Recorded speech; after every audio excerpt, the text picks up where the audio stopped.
तो good ETM दोस्तों, क्या हाल है। आज हम बात करेंगे एचएमटी ट्रैक्टर के बारे में, जो एक टाइम पे फार्मर्स और खेतों की जान हुआ करता था। हर कोई उस टाइम पे यही समझता था कि एक ट्रैक्टर मतलब एचएमटी। लेकिन भाई ये सब बातें थी 90s के टाइम की। आज 2024 में एचएमटी ट्रैक्टर का नाम तक आपको नहीं मिलेगा। एचएमटी को गवर्नमेंट ने 2016 में ही पूरी तरह शट डाउन कर दिया। लेकिन एचएमटी के साथ ऐसा क्या हुआ जो ट्रैक्टर्स का किंग होते हुए भी इसका नामो निशान आज नहीं है। हालांकि आज भी कुछ लोग इन ट्रैक्टर को काफी जगह मॉडिफाई करके यूज करते हैं। यहाँ तक कि पॉपुलर सिंगर मूसेवाला ने भी एचएमटी 5911 को कई बार अपने सॉन्ग में फीचर किया है। इस वीडियो में आगे हम एचएमटी के इस डाउनफॉल पर बात करेंगे। अगर आपको ट्रैक्टर पसंद है तो जरूर इस वीडियो में आपको काफी मजा आने वाला है, इसलिए आप लास्ट तक जरूर देखना। तो देखो, एचएमटी की स्टार्टिंग 1953 में हमारी इंडियन गवर्नमेंट ने की थी, जिसका पूरा नाम था हिंदुस्तान मशीन टूल्स।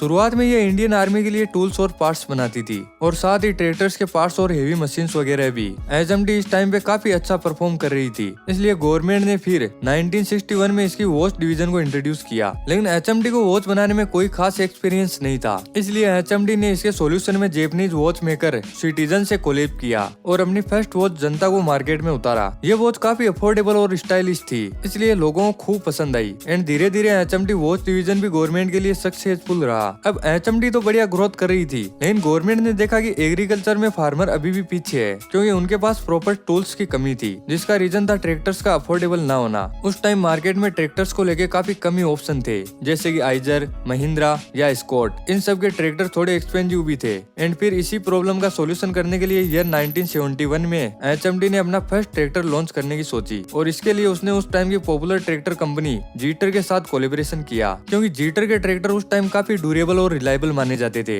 एंड साथ ही जीटर ट्रैक्टर की वर्ल्ड वाइड अच्छी डिमांड भी थी। इसलिए 1971 में दोनों ने कोलैब करके लॉन्च किया जीटर 2511 को। ये ट्रैक्टर जल्दी इंडियन फार्मर्स के बीच काफी पॉपुलर हो गया। कम प्राइस के साथ इस ट्रैक्टर्स में बढ़िया रिलायबिलिटी, ड्यूरेबिलिटी और फ्यूल इकोनॉमी भी अच्छी मिलती थी। इस ट्रैक्टर की अच्छी ग्रोथ होने के बाद एचएमटी ने 1977 में 35 हॉर्स पावर वाला ट्रैक्टर भी लॉन्च कर दिया, जो टारगेट करता था बिग लैंड वाले फार्मर्स को। एचएमटी के पास इस टाइम पे स्मॉल और बिग दोनों फार्मर्स के लिए अलग अलग ट्रैक्टर थे और नेक्स्ट 4 ईयर तक यही 2 ट्रैक्टर इन्होंने ऑफर किए। लेकिन फिर ईयर आता है 1981 का, जब एचएमटी लॉन्च करती है आज तक का अपना most famous tractor, yes, the legendary HMT 5911, जिसकी कल्ट फॉलोइंग आज भी आप पंजाब जैसे स्टेट में देख सकते हो। ये ट्रैक्टर स्पेशली पंजाब और हरियाणा स्टेट के लिए ही बना था, क्योंकि यहाँ ज्यादातर फार्मर्स के पास काफी बड़े खेत थे, जिनकी रिक्वायरमेंट ये ट्रैक्टर पूरी करता था। इसलिए ये ट्रैक्टर भी एचएमटी के लिए काफी सक्सेसफुल रहा। लेकिन भाई अब मार्केट में अदर कंपनीज भी आने लगी थी एंड फार्मर्स भी अब ज्यादा पावरफुल और कंफर्टेबल ट्रैक्टर्स की डिमांड कर रहे थे, जिनको एचएमटी के ट्रैक्टर पूरा नहीं कर पा रहे थे। और इसी बीच फिर 1990 में जीटर का एक बहुत बड़ा डिसीजन आता है एंड वो था एचएमटी के साथ कोलैबोरेशन खत्म करने का। जीटर अपनी डोमेस्टिक ग्रोथ मजबूत करने के लिए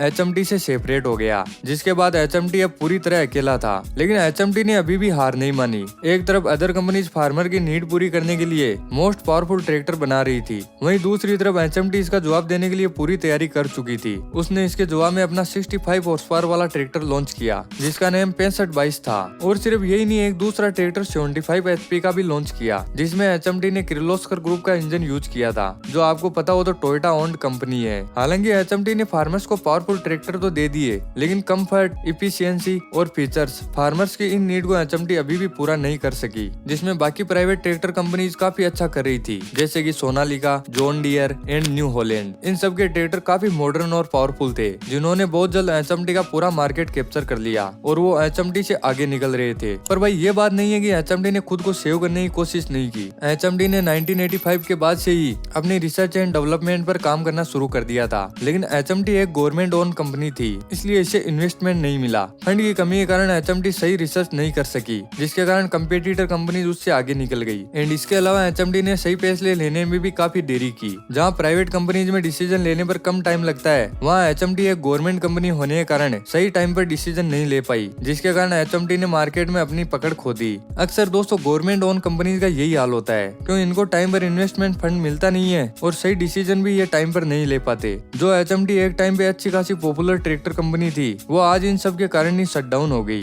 बाय द वे, आप बताओ आपको एचएमटी का कौन सा ट्रैक्टर पसंद है? And more car related videos के लिए सब्सक्राइब कर लेना। मिलते हैं नेक्स्ट वीडियो में, तब तक के लिए जय हिंद। खत्म।